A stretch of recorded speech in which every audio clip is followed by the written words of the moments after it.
খাওয়া দাওয়াটা শেষ করলাম, খেয়ে এখন হচ্ছে আসলাম রান্না করতে। আজকে হচ্ছে রান্না করব শর্টকাট রান্নাই।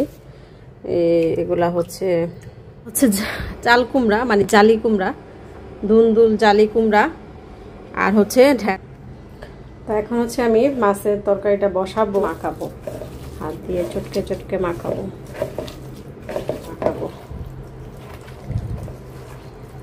এখন এই মাছটা থেকে না একটু ইলিশ মাছের, মানে হালকা একটু ইলিশ মাছের একটা ফ্লেভার আসে। এই যে দেখেন কত সুন্দর হয়েছে। এখনই একটা মানে তো রায়ান তো স্কুল থেকে চলে আসছে, তারপর রেস্ট নিল। তাও এখন আসসালামু আলাইকুম, কেমন আছেন সবাই? আল্লাহর রহমতে নিশ্চয়ই ভালো আছেন, আমরা ভালো আছি আলহামদুলিল্লাহ। তো আরেকটি ব্লগ শুরু করলাম। তো সকালে নাস্তা দিয়ে, সকাল বলতে কিন্তু অত সকাল না, এখন হচ্ছে প্রায় 12:30টার উপরে বাজে। 12টার দিকেই নাস্তা খাই, আজকে একটু দেরি হয়ে গেছে। নাস্তা কি সেটাই দেখাই।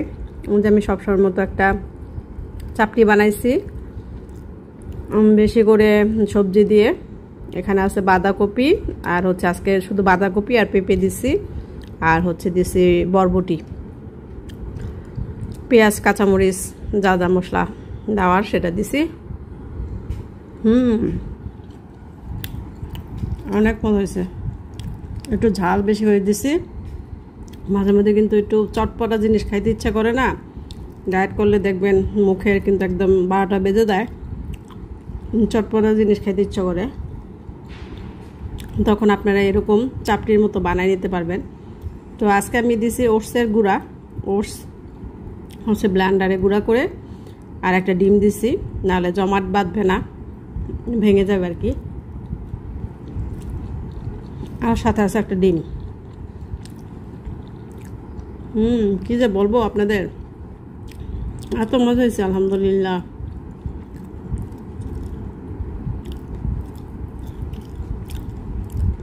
খাওয়া দাওয়াটা শেষ করলাম, খেয়ে এখন হচ্ছে আসলাম রান্না করতে। আজকে হচ্ছে রান্না করব শর্টকাট রান্নাই। এগুলা হচ্ছে কি মাছ জানি, এখন তো মনে আসতেছে না। মানে ওই যে সামুদ্রিক মাছই, একটু ইলিশ মাছের ফ্লেভার আসে এই মাছটা থেকে। সার্ডিন মনে হয়, সার্ডিন মাছ মনে হয়। এই মাছটা রান্না করবো। এই মাছটা অবশ্য তাজা, অনেকটা যখন আনছিল খুবই তাজা ছিল। তো ভাবলাম যে এটা আজকে রান্না করি। আর হচ্ছে উস্তা ভাজি করব।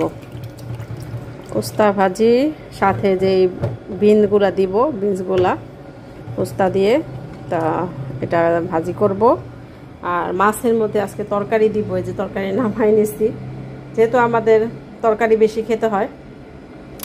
দুলদুল, আর এটা হচ্ছে চাল কুমড়া, মানে জালি কুমড়া, দুলদুল জালি কুমড়া, আর হচ্ছে ঢেঁড়স। এই 3টা আইটেম দিয়ে এই মাছটা রান্না করব। একদম হাতে মাখায় ইলিশ মাছ আমরা যেভাবে রান্না করি, আরেকদিন রান্না করছিলাম, অনেক মজা লাগছে। তো ওইভাবে হাতে মাখায় রান্না করলে কি তেলটা কম মানে দেওয়া যায়, ভালো লাগে খেতে। তো এখন হচ্ছে আমি এটা করলা ভাজি, উস্তা ভাজি আর কি, সেটা করব। এখানে আমি গরম পানি দিয়ে দিছি। তো এই গরম পানির মধ্যে আমি এখন উস্তাটা দিয়ে দিব, জাস্ট 1টা 2টা, মানে একটু হয়ে আসবে, তারপর নামায় ফেলবো। এভাবে রান্না কারণ হচ্ছে যেহেতু তেল কম দিয়ে রান্না করি, এভাবে রান্না করলে তেল কমে, তাহলে রান্নাটা সুন্দর হয়। আর উস্তাটা বেশিক্ষণ রাখা লাগে না, বেশিক্ষণ রাখলে কিন্তু এমনি তিতা হয়ে যায়।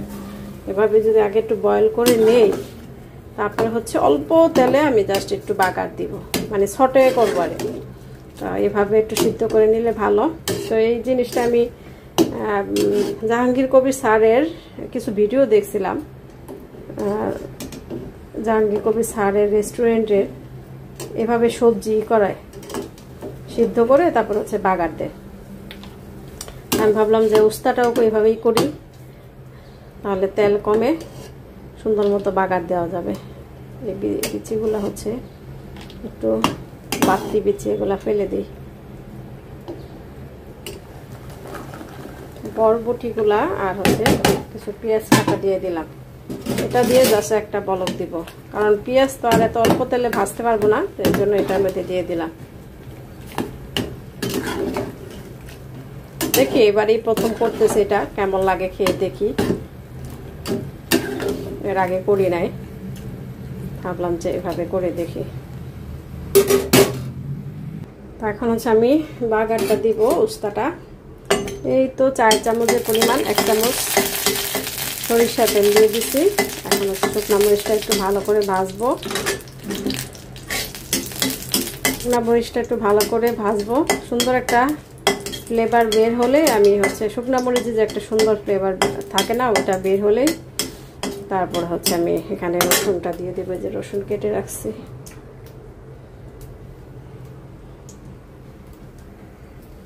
ভাজা হয়ে গেছে রসুনটা, এটা শুকনো মরিচটা সামান্য পরিমাণ, এক কোয়া হবে রসুন।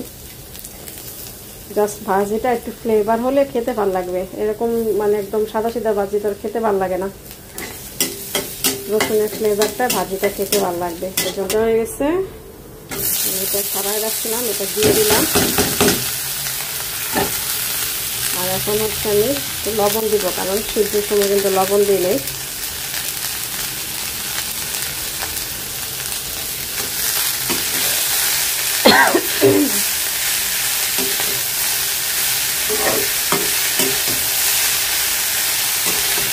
মনে হচ্ছে ভালোই লাগবে খেতে। এখন একটু নাড়াচাড়া দিয়ে নামাই ফেলবো গ্যাস।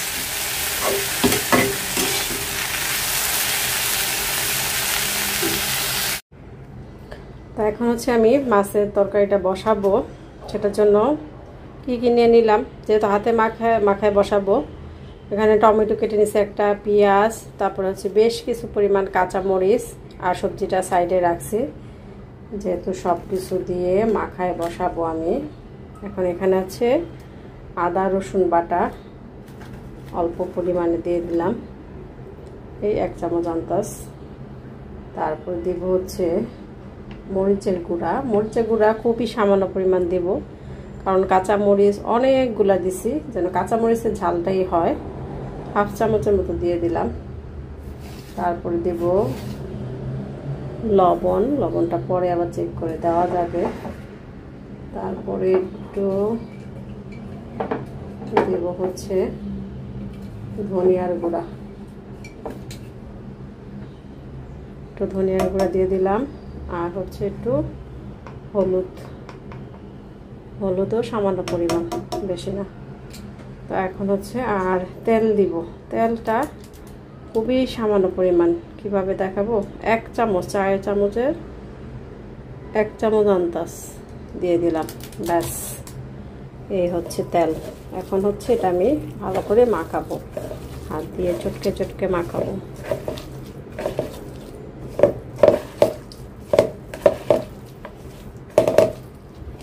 এভাবে একদিন রান্না করছিলাম হাতে মাখায়, এরকম অল্প তেল দিয়ে, ভালোই লাগছে, খুবই ভালো লাগছে। তাজা মাছ হলে ভালো লাগে, আর এই মাছটা তাজাই ছিল, আমি কাটলাম তো, কেটে দেখলাম যে না খুবই তাজা ছিলাম ভালো করে। এখন হচ্ছে মাছটা মাখাবো। এখন এই মাছটা থেকে না একটু ইলিশ মাছ, মানে হালকা একটু ইলিশ মাছের একটা ফ্লেভার আসে, মানে মাছটার হয়তো বৈশিষ্ট্যই এটা, এই জন্য এইভাবে রান্না করলাম, তাহলে ভালো লাগবে আর কি। আপনারা চাইলে চিংড়ি মাছ দিয়ে এভাবে রান্না করতে পারেন, চিংড়ি মাছ দিয়েও কিন্তু অনেক মজা লাগবে। ভাবছি আরেকদিন চিংড়ি মাছ দিয়ে রান্না করবো এভাবে। এখন হচ্ছে এই যে ভালো করে মাখাবো, মাখায় আমি এভাবে কিছুক্ষণ রাখবো, এখন কিন্তু পানি দিব না, কিছুক্ষণ 10 মিনিটের মতো এইভাবে রেখে দিব। তারপর হচ্ছে পানি দিয়ে জাস্ট বসাই দিব, পরে একটু ধনিয়া পাতা দিয়ে নামাই ফেলবো। হচ্ছে তরকারিটা বসাই দিছি, বলক চলে আসছে, এই যে দেখেন কত সুন্দর হচ্ছে। এখনই একটা মানে কি বলবো, ইলিশ মাছের একটা ফ্লেভার বের হয়ে গেছে। একটু নেড়ে চেড়ে দেই আর লবণটা চেক করি। আসলে তেল মশলা যদি কম দিয়ে রান্না করেন তাহলে ভালোই লাগে খেতে, আর এর মধ্যে তেল মশলা কম দিলে মরিচটা মানে গুঁড়া মরিচটা কম দেওয়ার চেষ্টা করবেন, তাহলে হবে মানে মজা লাগে খেতে। তো ঢেকে দিই, হতে থাকুক। এখানে আবার ঢেঁড়সও দিব, ঢেঁড়সটা আর একটু পরে দেব। ঢেঁড়সটা সিদ্ধ হতে বেশি সময় লাগে না। আর এই চুলায় ভাত বসাই দিচ্ছি রায়নের জন্য। আমাদের জন্য হচ্ছে রান্না করব মিলেট রাইস, ওটা পরে খাওয়ার আগ মুহূর্তে রান্না করব, কারণ হতে বেশি সময় লাগে না, 5 মিনিটে হয়ে যায়।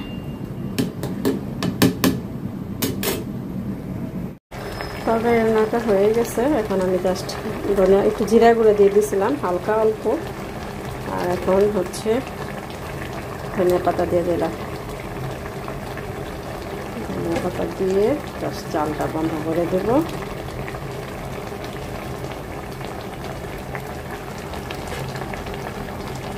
জানা তো রায়ান তো স্কুল থেকে চলে আসছে, তারপর রেস্ট নিল, তাও এখন খাইতে বসছে গোসল টোসল করে। রায়ান বলো তো তরকারিটা কেমন হয়েছে? মজা। দেখেন অল্প করছে। এই যে মাছ, রায়ান বলতেছে মাম্মি ইলিশ মাছ রান্না করছো। রায়ান এটাকে ইলিশ মাছ বলে। এই যে ইলিশ মাছের একটু ফ্লেভার আসে, মজা হয়েছে, রায়ান পছন্দ করছে, খাচ্ছে আলহামদুলিল্লাহ। তো এই হচ্ছে আমার আজকের খাবার। আজকে একটু দেরি হয়ে গেছে, মাগরিবের পর খেতে বসলাম। আমি বিকালে খেয়ে ফেলি। তো আজকে দেরি হওয়ার কারণ হচ্ছে একটু নিচে গেছিলাম, ভাবিও নিচে আসছিল, বাচ্চারা একটু খেললো। তো মাগরিবে আজান দিছে, উপরে আসলাম, নামাজ পড়লাম, তারপরে এই যে খেতে বসলাম। এই হচ্ছে তরকারি, এই যে মাছের তরকারিটা, আর হচ্ছে উস্তা ভাজি, বরবটি দিয়ে উস্তা ভাজি, আর হচ্ছে মিলেট রাইস। তো একটু খেয়ে দেখি কেমন হয়েছে। রায়ান তো বললো তরকারি অনেক মজা হয়েছে। বিসমিল্লাহ।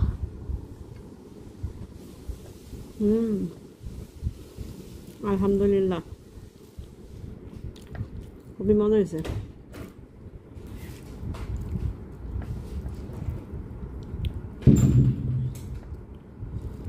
এত অল্প তেল দিয়ে রান্না করছি যে খারাপ লাগতেছে না।